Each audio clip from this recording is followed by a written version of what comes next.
الحمدللہ وکفا والسلام علی عبادہ الذین اصطفى اما بعد فاعوذ باللہ من الشیطان الرجیم بسم اللہ الرحمن الرحیم۔ یہاں پر ان آیات میں ابراہیم علیہ السلام اور نمرود بادشاہ کا ذکر ہے۔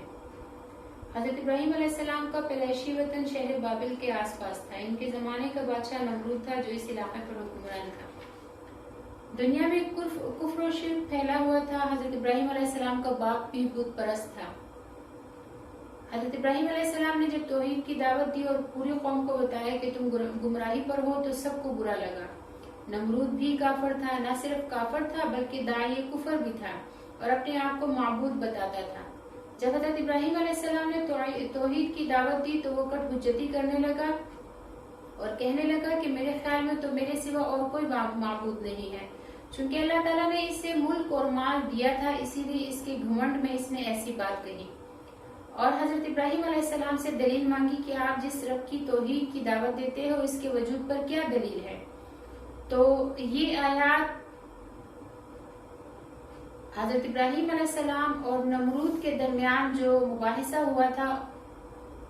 اس مباحثے کا خلاصہ اللہ رب العزت یہاں پر بیان فرماتے ہیں۔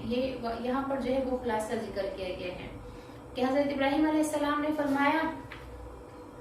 یہاں پر اللہ رب العزت ارشاد فرماتے ہیں علم ترا، کیا تم نے نہیں دیکھا الذی، اس شخص کی طرف یا اس شخص کو حاجہ جو جھگڑ رہا تھا ابراہیم علیہ السلام سے فی ربی، ان کے رب کے بارے میں، ان آتاہ اللہ الملک، جس کو اللہ تعالیٰ نے دی تھی بادشاہت یعنی نمرود، اذ قال ابراہیم، جب ابراہیم علیہ السلام نے فرمایا ربی الذی، کہ میرا رب وہ ذات ہے یحیی جو زندہ کرتا ہے وہ یمیت اور مارتا ہے، قال، تو اس شخص نے یعنی نمرود نے کہا انا احیی و امیت، کہ میں بھی زندہ کرتا ہوں اور مارتا ہوں۔ تو جب حضرت ابراہیم علیہ السلام نے ارشاد فرمایا کہ ربی الذی یحیی و یمیت، کہ میرا رب وہ ہے جو زندگی اور موت دیتا ہے،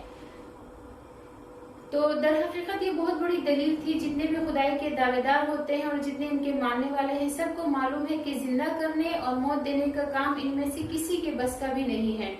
لا محالہ کوئی ذات ہے جس کے تصرف میں ساری مخلوق ہے اور زندگی اور موت دینا اسی کا کام ہے۔ جو خدائی کے دعوے دار ہوئے وہ اپنی جان کو تو بچا ہی نہیں سکے، وہ کسی دوسرے کو کیا زندہ کرتے۔ ایسی واضح موٹی بات نمرود نے یا تو بے عقل ہونے کی وجہ سے نہ سمجھی یا بطور کٹ حجتی کے یوں ہی بحث جاری رکھنے کے لیے اس نے جواب میں یوں کہہ دیا کہ انا احیی و امیت، کہ میں بھی زندہ کرتا ہوں اور مارتا ہوں۔ اپنی بات کی دلیل کے لیے اس نے یہ کیا کہ دو آدمیوں کو بلایا جن میں سے ایک کے قتل کا حکم ہو چکا تھا، اس کو آزاد کر دیا، اور ایک جو کہ آزاد تھا اس کو قتل کروا دیا۔ اس کی جہالت کا جواب تو یہ تھا کہ تو یہ بتا کہ جسے تو نے قتل کیا ہے اس میں جان کس نے ڈالی تھی، اور جسے تو نے چھوڑ دی یہ موت کے بعد زندہ کرنا ہوا یا زندہ چھوڑ دینا ہوا۔ لیکن اس نے کیا کہ اس نے کہا کہ دیکھو میں نے بھی جو ہے ایک وہ شخص جس کی موت کا وقت میری طرف سے لکھا جا چکا تھا، وہ مرنے والا تھا، میں نے اس کو زندگی دے دی کہ میں نے اس کو آزاد کر دیا، اور ایک آزاد شخص جس کی زندگی تھی میں نے اس کو مار کر اس کو موت دے دی، تو میں بھی جو ہے زندہ بھی کر سکتا ہوں، مار بھی سکتا ہوں۔ لیکن سیدنا ابراہیم علیہ السلام نے اس کے عناد اور صفات و جہالت کو پیش نظر رکھتے ہوئے خالق کائنات کے وجود پر اور کائنات میں اس کے تصرفات پر دوسری دلیل دے دی اور فرمایا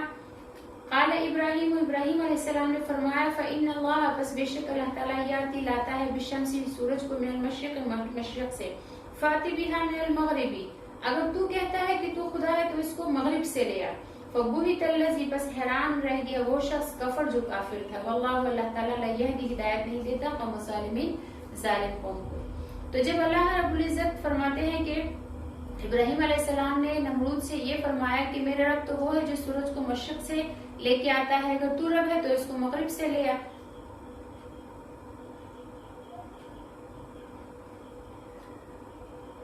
تو یہ سنتے ہی خدائی کا دعویٰ دار نمرود جو ہے وہ مبہوت اور حیران رہ گیا اور بالکل ہی گونگا بن گیا، آگے ایک کلمہ بھی نہ بول سکا۔ پھر یہاں پر فرمایا کہ اللہ لا یہدی قوم الظالمین، کہ اللہ تعالیٰ ظالموں کی رہبری نہیں فرماتا، وہ کسی نبی یا نبی کے نائبین کے سامنے حجت اور دلیل سے نہیں جیت سکتے۔ آگے دوسرا واقعہ شروع ہوتا ہے۔ یہ واقعہ جو ہے یہ عزیر علیہ السلام کے بارے میں ہے۔ بعض